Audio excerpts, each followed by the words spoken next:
Lorsqu'on a développé cette suite d'outils qui sont des outils de productivité, enfin de création de contenu, on a imaginé appliquer certaines des innovations qu'on avait mises en place, certaines technologies d'animation dans la BD, en fait, assez rapidement. Et l'angle sous lequel on l'a pris, c'était de fournir des outils. C'est-à-dire que notre rôle jusqu'alors, ça avait été de développer des outils. On allait continuer à développer des outils pour la bande dessinée. On a commencé à le faire en allant voir les éditeurs et en leur disant, voilà, on a des outils qui vous permettront d'aller sur ces plateformes. Le message n'est pas très bien passé. Je pense que les éditeurs n'ont pas réalisé ce que c'était, que d'être, à l'époque, c'était sur une PSP, d'être sur ce genre de terminaux. L'iPhone n'existait pas encore. Et donc, ce qu'on a fait, c'est qu'on a dit, bon, on va commencer par leur montrer ce que c'est. Donc, on a commencé par faire des BD nous-mêmes. On a commandé des BD à des artistes locaux, qu'on a pu ensuite animer, qu'on a pu ensuite démontrer. Et ensuite, ce qui s'est passé, c'est que les éditions d'Argo, Dupuis, nous ont contactés pour faire Lucky Luke. Et c'est un peu ça ce qui nous a lancé finalement, puisqu'on a créé la première BD franco-belge sur iPhone.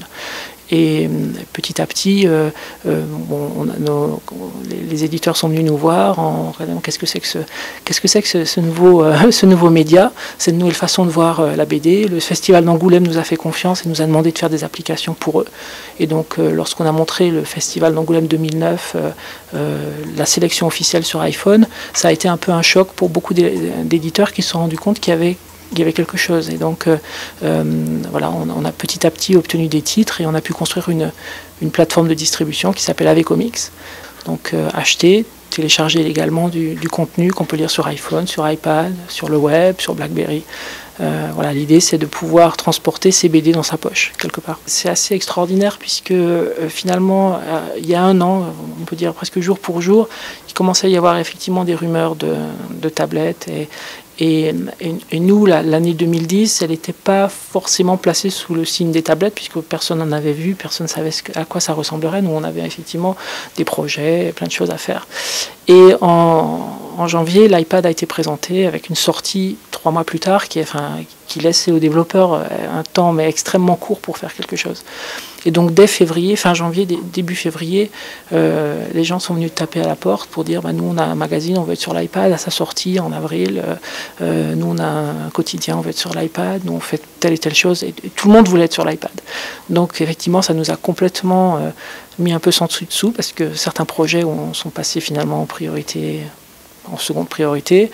Nos applications existantes, AV Comics, qui était une application de lecture de BD, évidemment c'était l'aubaine de passer ça sur iPad et de faire bénéficier aux gens de la qualité du confort de lecture sur iPad. Donc effectivement, il y avait vraiment beaucoup de choses à faire. C'est venu très vite. On a passé une année un peu chaotique au niveau des projets. Mais ça s'est très bien passé. On est content et fier des applications qu'on a pu faire. Et c'est vrai qu'on a, je pense, sur la partie mobile, 80% de notre activité mobile, c'est sur l'iPad. Maintenant, ce qu'on voit venir, c'est Android et donc les tablettes Android. Donc, il y a une très très forte demande aussi maintenant pour développer sur ce genre de nouveaux supports. Donc 2011 sera peut-être encore plus l'année des tablettes pour nous. Donc là, on est dans le studio AV Comics. C'est donc un endroit où les BD qu'on reçoit, où les magazines, les différents documents qu'on reçoit sont traités en utilisant nos outils. Donc on va pouvoir voir par exemple des animateurs qui travaillent sur de la BD, qui vont la transformer pour qu'elle soit lisible sur les petits téléphones, sur les iPads, donc en appliquant les traitements qui ont été illustrés dans les démos d'avant d'AV Comics. Et donc vous avez aussi des gens qui vont travailler sur du magazine, donc transformer des magazines papier qui sont reçus sous forme de fichiers InDesign ou Quark Express et les transformer pour pouvoir les lire ensuite essentiellement sur l'iPad ou sur tablette. Mais là on a les pages de la bande dessinée, donc ce qu'on fait c'est qu'on détourne les images pour qu'elles puissent être lues sur un écran d'iPhone, d'iPad. Donc ce qu'on fait, c'est qu'on délimite chaque case et dans chaque case, on va sélectionner une partie de l'image et faire s'il faut des travelling de l'image pour adapter par rapport à chaque type d'écran. Voilà. Voilà. Ensuite, dès qu'une page est faite, on passe à la page suivante et on recommence. On regarde comment la page est constituée et à chaque fois, on adapte l'animation par rapport à la structure de la page, qui peut être plus ou moins difficile, ça dépend de la BD, tout simplement. On est bien chez AV Comics? Oui, tout à fait.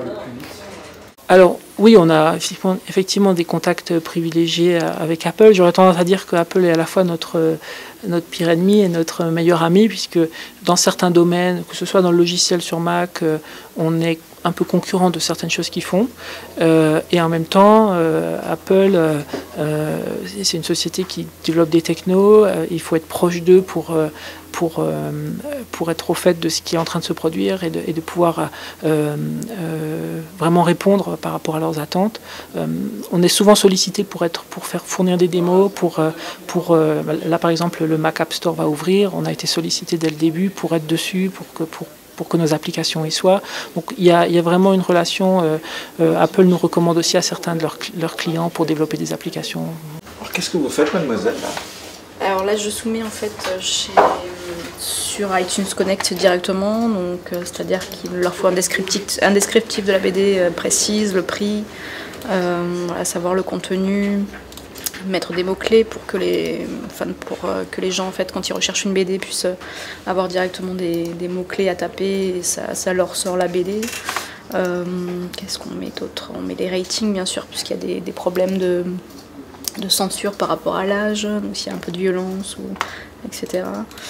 Et donc ce qui permet en fait de pouvoir faire un tri par âge directement sur iTunes Store. Alors ce qui est formidable, c'est qu'il n'y a que des Mac ici. En plus, ils portent tous un nom. Non, il y a 2 PC aussi. Pardon? Il y a 2 PC quand même. Il faut pouvoir attribuer, tester sur un peu toutes les machines. On n'est pas unis. En création, c'est quand même Mac. Hein. Il y a essentiellement des Mac, ouais. Il y a une quarantaine, peut-être une cinquantaine de Mac, et ils ont tous un nom de constellation. Voilà. Donc, parce que j'étais astronome, et donc c'était une petite lubie d'avoir un nom de constellation pour chaque Mac. On a des boîtes donc, pour pouvoir être présent dans des magasins comme la Fnac ou via des distributeurs qui vont distribuer uniquement en boîte. Et certains pays requièrent une boîte. Donc pour le Japon, par exemple, tous nos produits sont distribués par un distributeur qui a créé des boîtes, qui a localisé, donc traduit tout le contenu, a créé des brochures, etc. Les Japonais n'achètent que du contenu matériel et ils n'achètent qu'à des Japonais. Donc aller au Japon avec un site web qui vend du contenu dématérialisé, c'était tout faux, quoi. Donc on a vite compris à nos dépens qu'il fallait passer par un distributeur et par des boîtes. Donc pour Bannerzest, on a 2 développeurs principaux, Pierre qui s'occupe de l'application elle-même, et Yann qui a développé la quasi-totalité des thèmes. Donc je développe des thèmes en Flash pour l'application.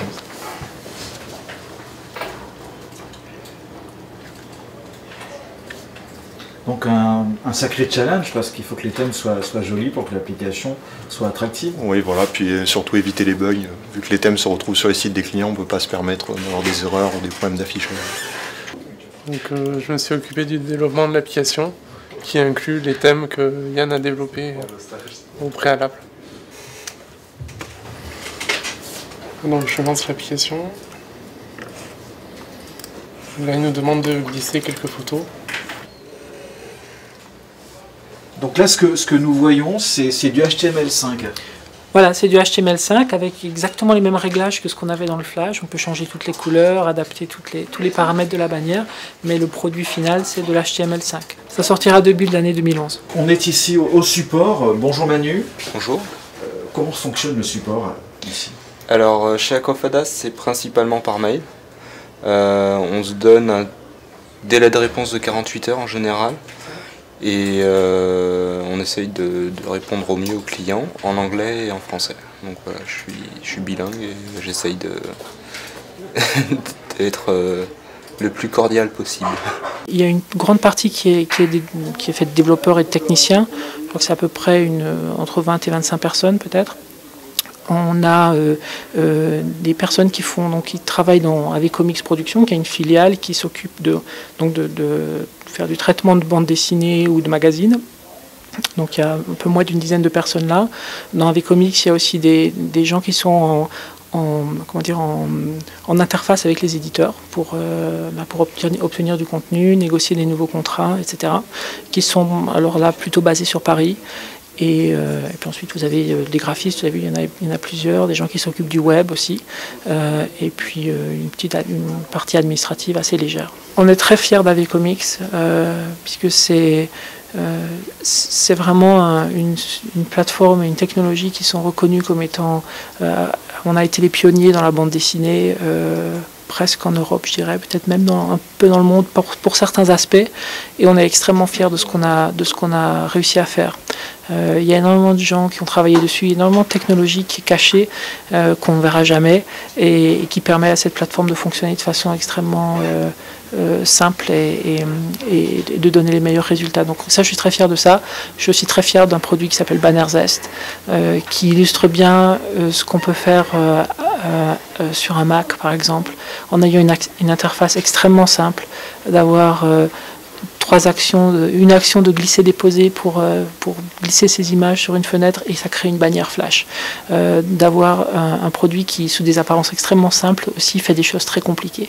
Et il permet à ses utilisateurs de faire des créations vraiment extraordinaires en quelques clics. Donc ça, c'est ce genre de produit qui illustre bien ce qu'on aime faire ici, c'est-à-dire faire des choses belles et simples, fonctionnelles, qui résolvent un problème complexe.